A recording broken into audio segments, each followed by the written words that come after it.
Welcome again, dear students, and today I am going to explain for you the summary of the poem "The Road Not Taken" by Robert Frost. So, as you know, the poem is very famous. It is one of the famous poems of Robert Frost. He was one of the famous poets of America, or what was called at that very time the New England poet. तो ये जो poem है ये मैंने already आपको पढ़ाई है from the very text book. इसका जो वीडियो है वो आप देख सकते हैं, वो प्ले लिस्ट में अवेलेबल हैं। तो आज हम इसकी जो समरी है वो हम देखेंगे और इसके बाद जो इसके क्वेश्चंस हैं वो भी देखने की कोशिश करेंगे। So the road not taken, अगर हम इसका टाइटल ही देखें तो इस टाइटल जो है it shows the road that one has not chosen और the one has not trodden on. तो एक ऐसा रास्ता जो आपने इख्तियार नहीं किया या जिसको आपने तर्क कर दिया या जिसको आपने छोड़ दिया। And this is poem by Robert frost. इसकी जो समरी है, ये पोइम है, ये बड़ी डीप मीनिंग रखती है और बड़ी मशहूर है। इसके दो मीनिंग्स हैं, एक तो इसका है लिटरल मीनिंग जो बज़ाहिर पोइम में शायर कह रहा है, and then there is a subtext. इसका जो सब टेक्स्ट है, जो इसका डीप मीनिंग है या कॉनोटेटिव मीनिंग है या इम्प्लाइड जो मीनिंग है इसको जिसको कहते हैं, तो वो असल में समझने की ज़रूरत है। The poem "The Road Not Taken" is written by a prolific writer Robert Frost। ये जो poem है "The Road Not Taken" ये एक मशहूर शायर रॉबर्ट फ्रोस्ट ने लिखी है, जो बड़ा प्रोलिफिक था, बड़ा ज़बरदस्त शायर था, मशहूर शायर था।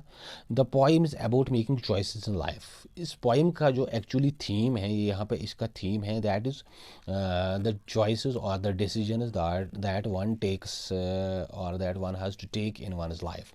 ऐसे डिसीजन या ऐसे फासले या ऐसे फ़ैसले या ऐसी चॉइसेस जो आप अपनी ज़िंदगी में लेते हो और जो आपकी ज़िंदगी का फ्यूचर फिर डिटरमाइन करती हैं।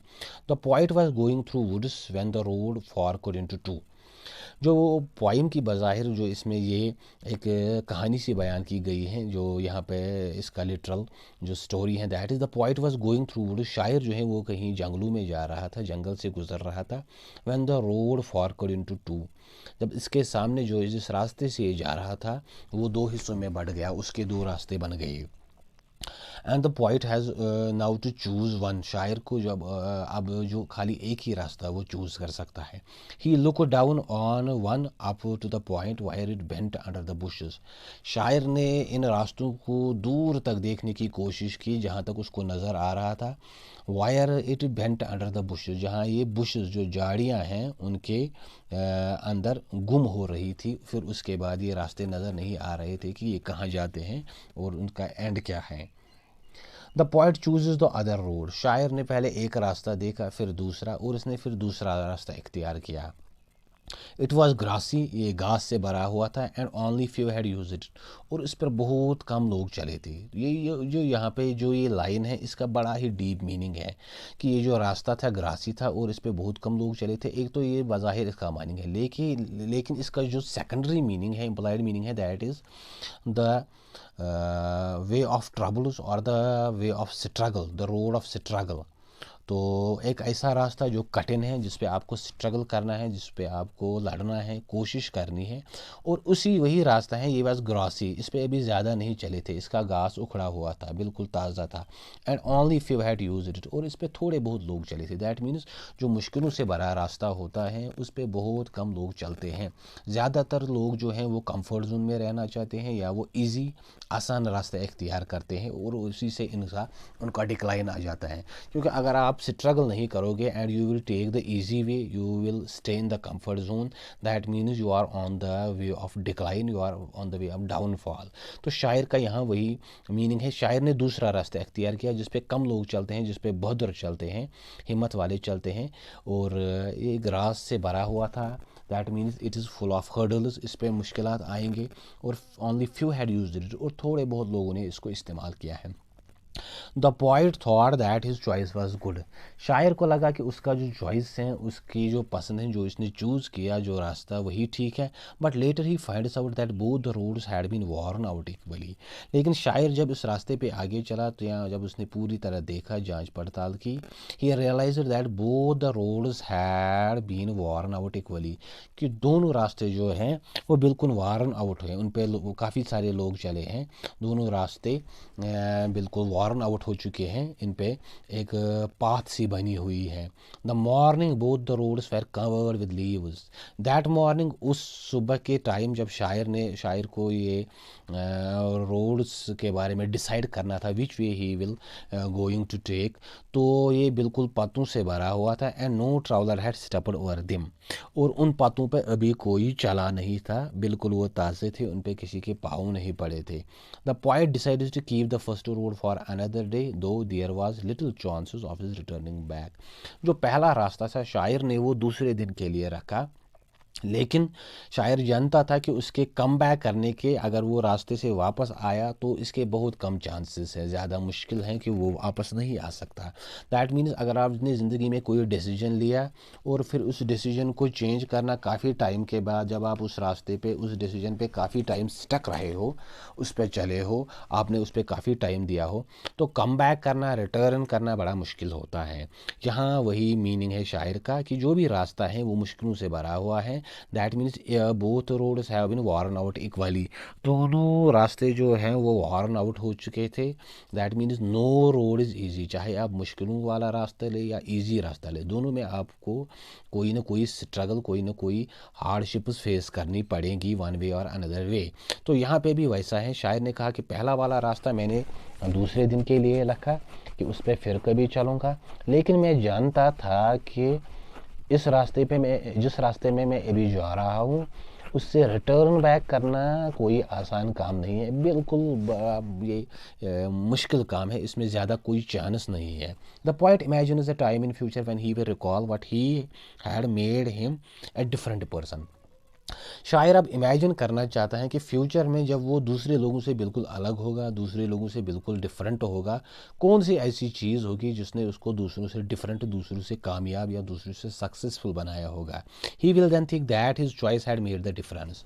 तो शायर जो कह रहा है कि अब जो उसकी जो डिफरेंस है, उसका जो पूरा जो डिपेंड था, किस चीज़ ने उसको डिफरेंट किया दूसरों से, दैट वाज हिज चॉइस, उसके जो डिसीजन थे, उसके जो चॉइसेस थे जो इसने वक्त पे लिए।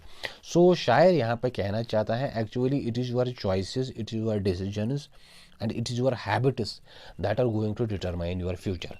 असल में ये आपकी चॉइसेस हैं, आपके आदतें हैं और आपकी जो पसंद नापसंद है, तो वही आपका फ्यूचर डिटरमाइन करते हैं कि आपका फ्यूचर क्या होगा, आप किस सिमत जाओगे और आपका एंड क्या होगा, रिज़ल्ट क्या होगा। तो वो रूमी का एक फेमस कोट है कि people may walk with you on the road but you have to walk, but they are walking for themselves, you have to walk for your goal alone. कि दूसरे लोग भी आपके साथ रास्ते पे चलेंगे, लेकिन वो अपने मकसद के लिए चल रहे हैं, वो आपके लिए नहीं जा रहे हैं। अगर जो आपके साथ जा रहे हैं लेकिन आपके मकसद के लिए नहीं, आपका अपना जो मकसद है आपको उस पर खुद ही फोकस करना है। The choosing of less frequent road, शायर कह रहा है कि किस चीज़ ने मुझे कामयाब बनाया, दैट वाज, मैंने एक ऐसा रोड इख्तियार किया जो लेस फ्रिक्वेंटेड रोड था, जिस पे काफ़ी कम लोग चलते थे। दैट मीन्स जो मुश्किलों से भरा हुआ रोड था। तो शायर ये कहना चाहता है कि जो मुश्किलों से भरा हुआ रास्ता है उस पर ज़्यादा लोग नहीं चलते हैं। दैट इज़ वे जो सक्सेसफुल पीपल दुनिया में है वो बहुत कम है, 1-2% पाए जाते हैं, क्योंकि वही ये मुश्किलों से भरा रास्ता, जो ये स्ट्रगल हैं, जो ये सेक्रीफाइस है, ये कर सकते हैं, बाकी आम लोगों के बस की ये बात नहीं है। Robert Frost had once said that this poem is very tricky.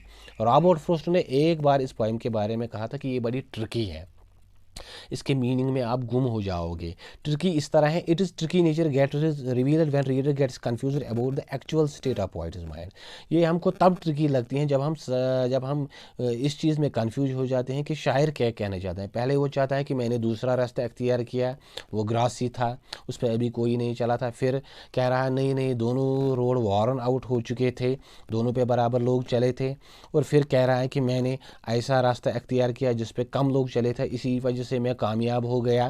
तो ये बिल्कुल कन्फ्यूजन सा इसमें हमें दिख रहा है जो पोइट के दिमाग में चल रहा है, क्योंकि actual state of poet is mind, शायर का असल क्या कहना चाहता है वो हमें समझ नहीं आ रहा है, वो हम अंडरस्टैंड नहीं कर पा रहे हैं, weather he was happy at the end और सैड, क्योंकि हम ये अंडरस्टैंड नहीं कर पा रहे हैं कि शायर जो कह रहा है कि that has made all the difference, उसी चीज़ ने पूरी डिफरेंस खड़ी कर दी, और क्योंकि मैंने वो रास्ता अख्तियार किया जिस पे कम लोग चले थे, तो हम, लेकिन फिर वो कह रहा है उससे पहले कि दोनों रास्ते वॉर्न आउट हो चुके थे, दोनों पे लोग चले थे, तो फाइनली ये जो हमें ये समझ नहीं आ रहा है कि शायर आखिर में इस चीज़ पे खुश हो रहा है कि उसका जो डिसीजन था to walk on the road that was less travelled by, और he was sad on his decision कि वो अपने जो उसका डिसीजन था उसके लिए पछता रहा है।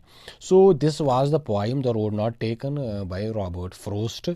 तो उम्मीद है आपको ये समझ आई होगी। ये लिटरल बज़ाहिर तो है कि शायर का जंगल में दो रास्ते उसके सामने हैं and he have to decide on which way he have to go, but it is implied meaning is that you have to take your decisions, you have to take the decisions and you have to be responsible for their consequences।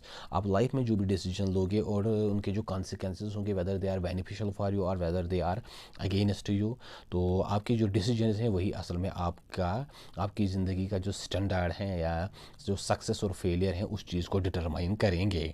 So this is what the point wants to say, यही इस poem का theme है और summary भी यही है।